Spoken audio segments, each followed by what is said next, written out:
Alright, you've tried the magnetic lasso tool. You should be seeing in your layers palette a background layer, layer 0, if you click the unlock button. You should see layer 5, 4, 3, 2, 1. Again, layer 5 looks like approximately like this. Layer 4, which should be about your best looking layer. Layer 3, layer 2, layer 1. Now, what I'm going to do is, so I can keep track of which layer is which, I'm going to simply rename them. If I double click on this layer 1, it highlights the name of the layer, so I'm going to simply click rectangle. And then I'm going to click on layer 2, double click on that, and I'm going to put ellipse. And then I'm going to click on layer 3, and that is going to be my freehand. Whoops.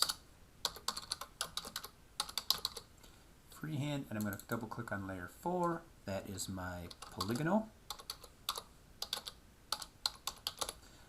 And I'm going to click on layer 5, and that is my magnetic.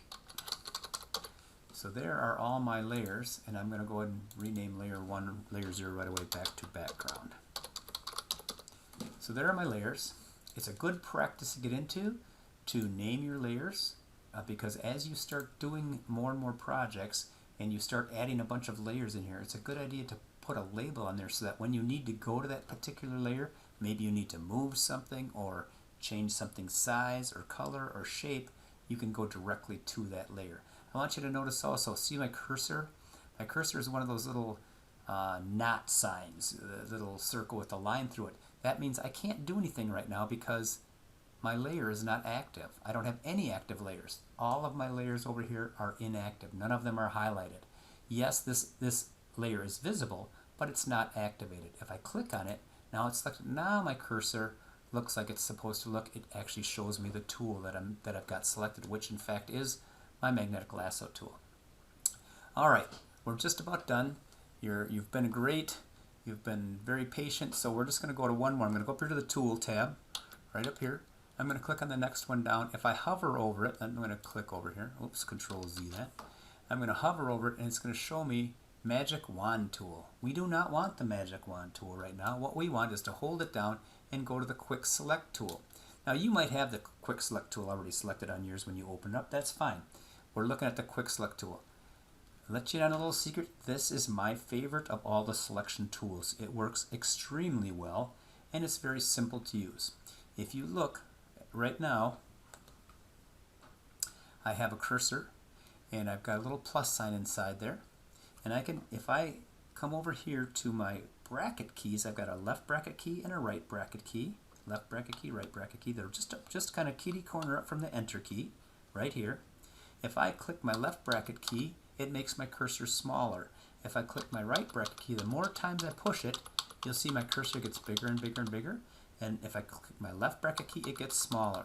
So you want to have a fairly decent sized cursor. You can see that I've got a pretty decent size. If we look up here in the upper left hand corner, you'll see that it's an 8 pixel cursor.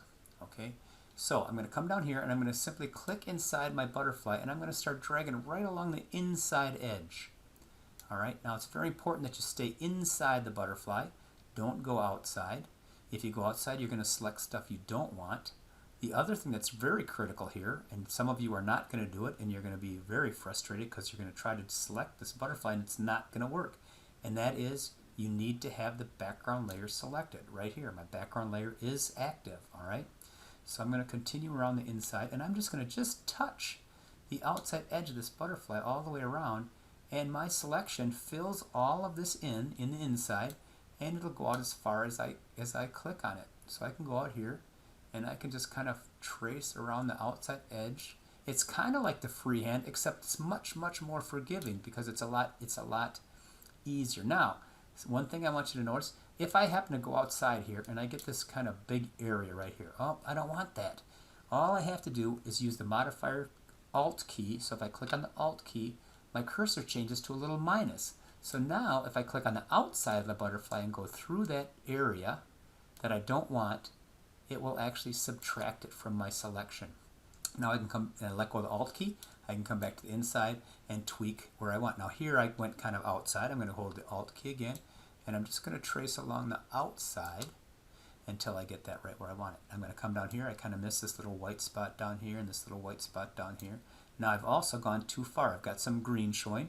I'm going to click the Alt button, and I'm going to hold the Alt button down while I drag across that green section. Now I've done it, I've tweaked it there. So I'm going to go one more time here. That looks pretty good. All right. So once I get all that done, now here's the interesting thing. I want to do these antennae. Now I could make my brush really, really small. I could hold my Alt key. I can't do that. I'm going to do my plus, Control plus. I can zoom in. All right. Hold my space bar. I can see I've got these antennae. I can use my bracket key to make my brush really, really small, and I come and do these antennae like this. Matter of fact, that works pretty well, I guess. And I can come up here and do this antenna. But I also have another option. I'm going to just do Ctrl+Z. That's undo. Ctrl+Z. I don't have to stick with this tool. I'm going to hold my Alt key. I'm just going to clean up this little edge right, this little spot right here. Now, I'm going to go up here, back up here. I'm going to click on my lasso tools. I'm going to pick my polygonal lasso tool. Now I'm going to come down here. I'm going to hold the Shift key, which gives me a plus, which lets me add to my selection. I'm going to click here, let go of my Alt key, and I'm simply going to click up here, and I'm going to select the antenna using my polygonal lasso tool because I know that that works extremely well for this. So you might, during your selection, decide that one tool works good for part of your selection, but a different tool might work good for another part of your selection, and it's okay to switch. You simply have to use the Shift key to add to your selection or the Alt key to subtract from your selection. Okay, I am going to Control- a couple times to see my selection. Now I can see the whole thing. I'm going to hold my space bar down and pan a little bit. Alright, my selection looks pretty good. I'm going to go up to the Select and Mask, and I'm going to smooth it out just a tad, and I'm going to click OK.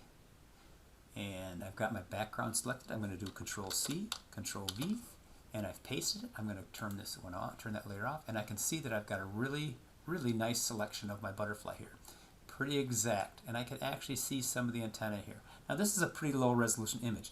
If you have a high resolution image and you do this very same technique to the high res image, you can get a lot more detail in these, like the antenna and that sort of thing would actually show up much better. Okay, so that's basically it for the quick selection tool. All right, you just trace around the inside, but here's what I want you to do. I want you to go ahead and use the quick selection tool, select the butterfly again, go to your select and mask, smooth it out, copy it, paste it, and you should end up with a background layer. Now this one says layer 1 because it's a brand new layer, but then I've got my magnetic, lasso, polygonal, freehand, ellipse, rectangle. I'm going to go ahead and rename this one right away to my quick. I'll make quick select. Oops. Quick select. All right. So there we go. I've got all those, and this is what you should have once you're done with this next step.